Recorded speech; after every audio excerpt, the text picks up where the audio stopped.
Hi guys. അപ്പോൾ നമ്മൾ കാലത്ത് വർക്കൊക്കെ കഴിഞ്ഞ് ഈവനിങ് ഒരു 5 മണിയായപ്പോൾ ഇങ്ങനെ ഒരു പണി കിട്ടി. നമ്മുടെ JNTയുടെ ഫ്രണ്ടിൽ നിൽക്കുന്ന HT പോസ്റ്റിൻ്റെ സ്ട്രക്ട്, അതായത് സപ്പോർട്ടിങ് പോസ്റ്റ്, അതങ്ങോട്ട് ബ്രോക്കൺ ഒടിഞ്ഞു പോയി. അങ്ങനെ 2 HT-ABCയും കമ്പിയും ഒക്കെ താഴ്ത്തായി. നമുക്കാണെങ്കിൽ ഇത് മെയിൻറ്റെയിൻ ചെയ്യാനായിട്ട് യാതൊരു വകുപ്പില്ലാത്തൊരു സമയമാണ്. കാരണം വൈകിട്ട് 5 മണിക്ക് തുടങ്ങിയാൽ അത് തീരില്ല പറഞ്ഞു. അപ്പോൾ കറണ്ട് അല്ലെങ്കിൽ കൊടുക്കണം. അങ്ങനത്തെ ഒരു സിറ്റുവേഷൻ നമുക്കത് പോസ്റ്റ് വലിച്ച് നിവർത്തി ടെമ്പർ ചെയ്യാന്നുള്ള ഒരു സൊല്യൂഷൻ മാത്രമേ ഉള്ളൂ. അതിന് വേണ്ടിയിട്ട് റോഡ് ക്രോസ് ആണ് മെയിൻലി. അപ്പോൾ റോഡ് ക്രോസ് ഒന്നുമില്ല, സപ്പോർട്ട് നമുക്ക് വലിച്ചിട്ട് അങ്ങനെ ഒന്നും നോക്കില്ല. നമ്മുടെ NHൻ്റെ പണി നടക്കുന്നുണ്ട്.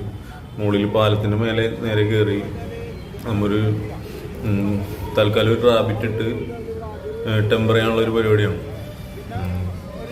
അപ്പോൾ ഇവിടെയും ഇതിൻ്റെ മുകളിൽ കയറിയിട്ടും ഒരു രക്ഷയില്ല, ഒന്നുമില്ല പിടിക്കാനായിട്ട്. അപ്പോൾ നമ്മളൊരു പൈപ്പ് നേരെ അങ്ങോട്ട് ഗ്യാപ്പിക്ക് ഇറക്കി ലോഡ് ചെയ്യണ ദൃശ്യങ്ങളാണത്. അത് തൽക്കാലം ഇപ്പോൾ കേബിളും കമ്പിയും എല്ലാം ലോഡ് ചെയ്ത് ഒരുവിധം സ്റ്റഡി ചെയ്ത് സപ്ലൈ ചാർജ് ചെയ്യുന്നുണ്ട്. പിന്നെ ഇതിപ്പോൾ നാളെ എപ്പോഴാക്കും അങ്ങനെ നിർത്തിപ്പോകും. അപ്പോഴേക്കും ഇതാ വരുന്നു മഴ.